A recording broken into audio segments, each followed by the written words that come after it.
of our presence here and the natural phenomena around us. I can imagine, a little pressed for time. Can you give me a rough idea? Okay, that's not long.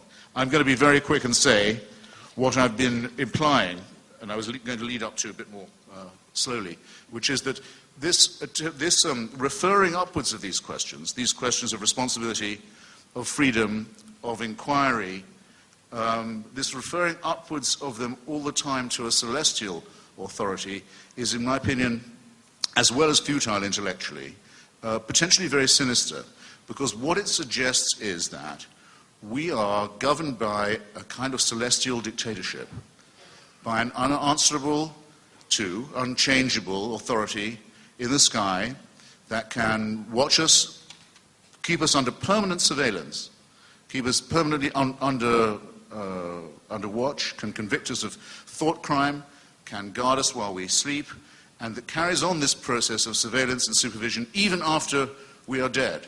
It seems to me this would be a horrible thing if it were true. It would be worse than any known tyranny has ever been. But that in itself puts me in mind of something, which is that most of the tyrannies under which humans have labored in the past and continue to labor under in the present have in their essence been theocratic. Because once you can give to any other group of mammals and primates, any other group of humans who are essentially no better than you, the right to say that they speak in God's name, that they know God's will, that they have God's authority and God's permission, then there is no limit to the kind of totalitarian misery that can be inflicted on you in the real world, in the very few years of existence and life and potential freedom that we absolutely know for a sure thing we do have, that are not part of the metaphysic, but that are our common property, are our birthright. And this has been true since the early theocratic tyrannies of the Aztecs, the Babylonians, through to the idea of the tyrannies of feudalism and monarchism against which the American Revolution was mounted, to many of the terrible 20th century tyrannies, fascism, Hitlerism, the South African system of apartheid, which was a branch entirely of the Dutch Reformed Church and its belief that there was a divine mission on their side, the Islamic Republic of Iran, which is shortly to get its own apocalyptic and Armageddon weapon, and other threats which make me think, and I'll rest my case here and wait for rebuttal, make me think that the battle against the religious illusion is part of a very important battle, not just for human emancipation, but actually potentially, if not really imminently, also for human survival, and therefore a battle that we dare not lose. Thank you.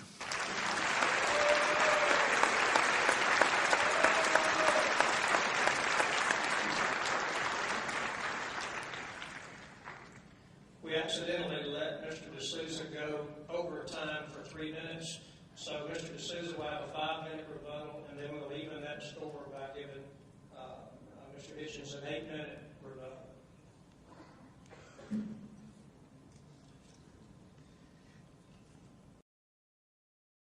I must say that in Christopher Hitchens, as you heard, we have a formidable advocate for atheism. I think one made even more formidable by his impressive Richard Burton accent. I do want to begin by challenging a couple of the specific claims that he made, because I think that in these debates we're all entitled to our own opinions, but we're not entitled to our own facts.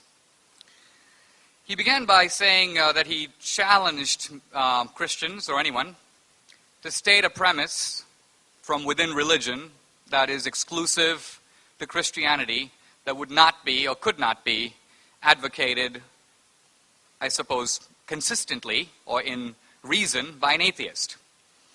And I have an answer for that. It's simply Christ's principle or injunction to love your enemy. Now, obviously, any atheist can say that, but it makes absolutely no evolutionary sense. The whole point of evolution is to wipe out your enemy, who is a threat to your survival and the perpetuation of your genes. Yes, you might make temporary bargains with people for your own gain, but the idea of universal brotherhood, of taking care of the stranger, of pure altruism, of loving even those who intend you harm, this is a doctrine that I have never heard an atheist advocate, and I don't think anyone in good conscience could. Christopher Hitchens also said that suicide bombing is a religious patent, and that is actually not true. The most notable of the suicide bombers of the last century were the Japanese kamikazes, who were doing it not for religious reasons at all, but because of political dedication to the emperor, and you may say a kind of Japanese chauvinism and nationalism to win the war. It had nothing to do with religion. The Tamil Tigers, who are the inventors of the modern form of suicide bombing, happen to be Hindu, but their suicide bombing has nothing to do with that. It's ultimately driven by nationalism and tactical moves in a way to gain territory and power.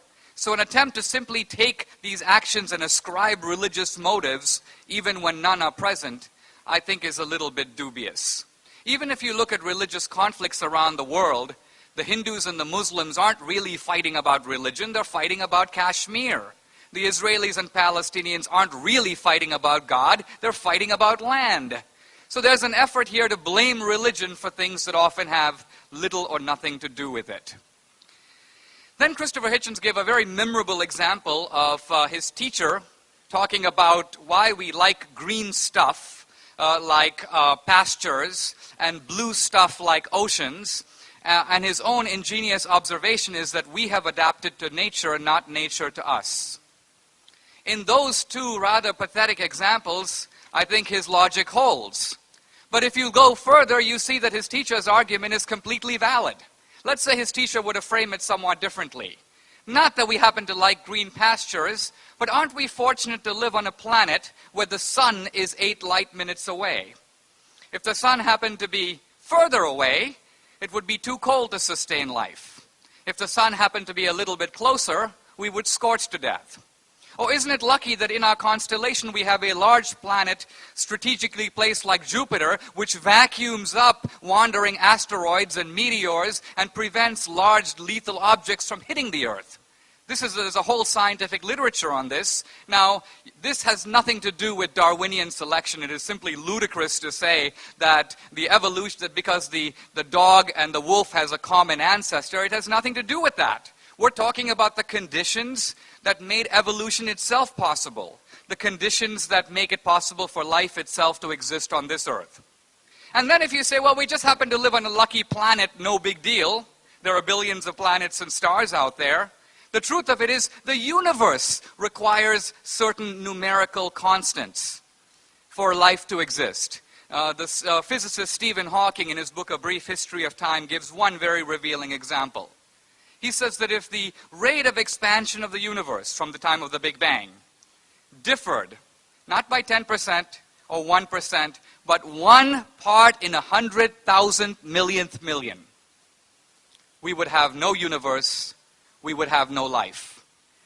This is an argument for design at a completely different level than Christopher Hitchens' well-meaning English teacher.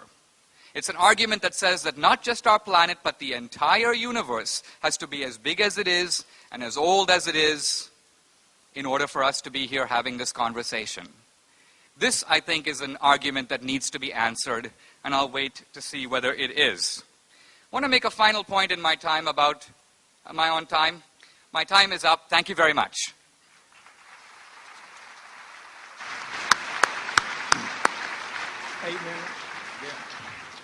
Mr. Hitchens will have 8 minutes, timekeepers. Okay, well, I'll do it directly, because this is starting to be fun. I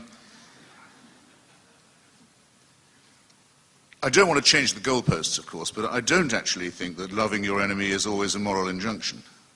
There are some enemies I don't love, and I don't think I should. It's not my right for people who might want to kill you and your children, or kill my children. It's not my right to love these people. It's my duty to destroy them, to defeat them. There's nothing moral about saying, let them have their way, turn the other cheek. That would simply be